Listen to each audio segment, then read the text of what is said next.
जय माता दी। गुरुजी प्रणाम। प्रणाम। आप सभी दर्शकों का स्वागत है। आज के इस वीडियो के माध्यम से गुरुजी से हम सभी जानेंगे पुत्र प्राप्ति में अगर किसी को बाधा आ रही है। संतान की चाह सभी को होती है, लेकिन अनफॉर्चुनेटली किसी भी कारणवश होता क्या है कि संतान नहीं हो पाती है, और पुत्र या फिर पुत्री यानी कि संतान न हो तो जीवन को नर्क के समान ही माना जाता है। और संतान की प्राप्ति के लिए अलग अलग यत्न किया जाता है, और कई बार कहा जाता है कि दवा से ज़्यादा दुआ काम कर जाती है। ये आपने सुना भी होगा। लेकिन हम आज गुरु जी से पूछेंगे कि हमारे वैदिक रूप से क्या ऐसे उपाय हैं जिनको करने के बाद पुत्र की प्राप्ति यानी कि संतान की प्राप्ति आसानी से की जा सकती है। तो सबसे पहले तो हम सभी समझ लेते हैं उस प्रक्रिया को, फिर खास उपाय भी, मास्टर टिप्स भी गुरु जी से पूछेंगे। तो इसीलिए वीडियो को अंत तक जरूर देखिएगा और एक लाइक जरूर कर दीजिए। जय माता दी कमेंट में जरूर लिखिए। गुरु जी, क्या वजह होती है और क्या उपाय कर सकते हैं हम सभी?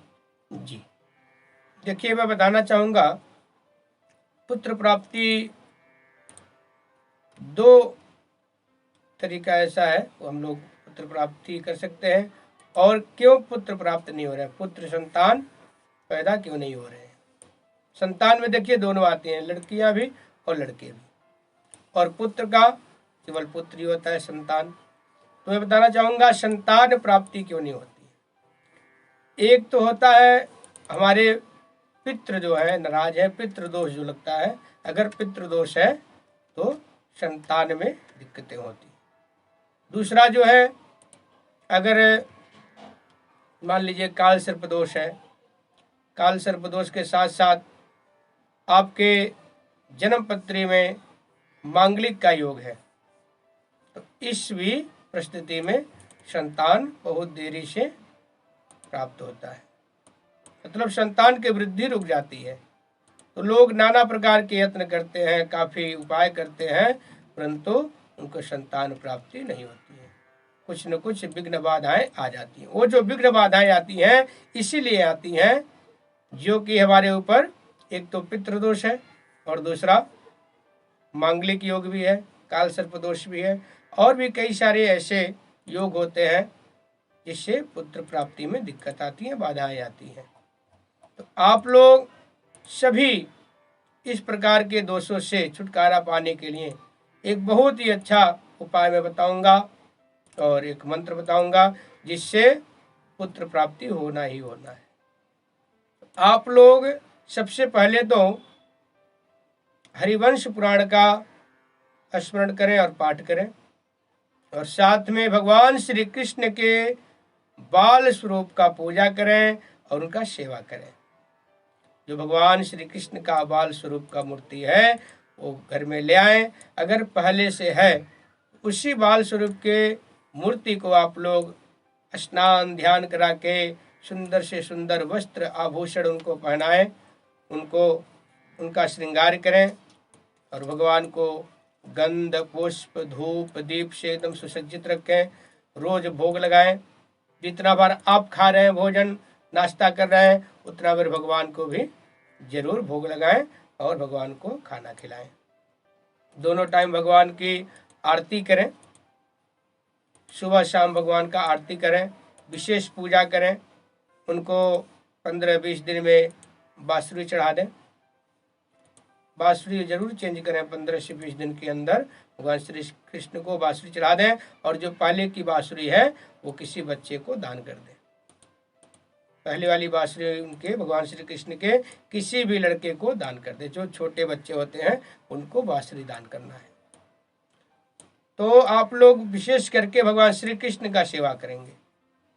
उनको नहलाना धुलाना, अच्छे से अच्छे कपड़ा पहनाए, उनको टीका लगाया जाए। 15-20 दिन में बांसुरी उनका दूसरा बदल दिया जाए, चेंज कर दिया जाए। तो इस तरह से भगवान श्री कृष्ण का सेवा करें और भगवान श्री कृष्ण का पूजा करें। भगवान श्री कृष्ण का भोग अवश्य लगाएं। जितना बार आप खाते हैं सबसे पहले भगवान को कुछ भोग लगा दें। नहीं कुछ है तो मिश्री ही लगा दें, किशमिश का लगा दें, दूध का भोग लगा दें, और भगवान श्री कृष्ण के भोग में तुलसी अवश्य डालें। वैसे तो भगवान श्री कृष्ण के मूर्ति के पास हमेशा तुलसी रखना चाहिए। तुलसी हमेशा भगवान श्री कृष्ण को रखना चाहिए, इसलिए तुलसी भगवान श्री कृष्ण को बहुत ही प्रिय है। आप लोग इस प्रकार भगवान श्री कृष्ण का पूजा करें और सेवा करें।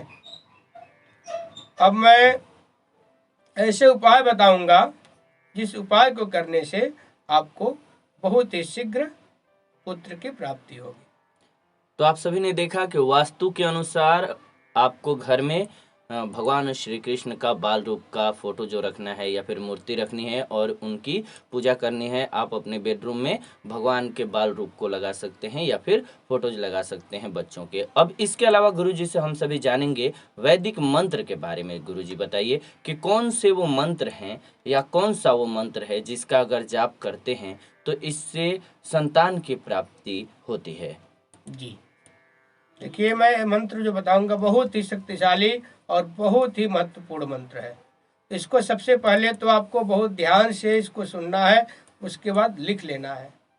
एक एक वर्ड पे इस पे ध्यान देना है, एक अक्षर भी गलत नहीं होना चाहिए। बिल्कुल शुद्ध उच्चारण करें और शुद्ध होकर के स्नान ध्यान करके सुबह अपने मंदिर के सामने बैठ जाए, आसन पे बैठ करके उसके बाद ही इस मंत्र का जप करें। और जब आपको लग रहा है अब हमारा पूजा हो गया, अब हमें उठना है, तो उसके पहले आसन के नीचे जल चढ़ा लें और इस उंगली से जल उठाना है मस्तक में और नेत्रों में लगा करके ओम शक्राय नमः ओम विष्णवे नमः बोलना है। अगर आप मंत्र जप करने के बाद जल को आसन के नीचे चढ़ा के मस्तक में नेत्रों में लगाते हैं तो इसका 100% आपको फल प्राप्त मिलेगा, आपको इसका सारा फल प्राप्त होगा। अगर आप नीचे जल चढ़ा करके नहीं लगाते हैं तो इसमें से कम 50% फल इंद्र को चला जाता है। इंद्र 50% फल लेके चले जाते हैं।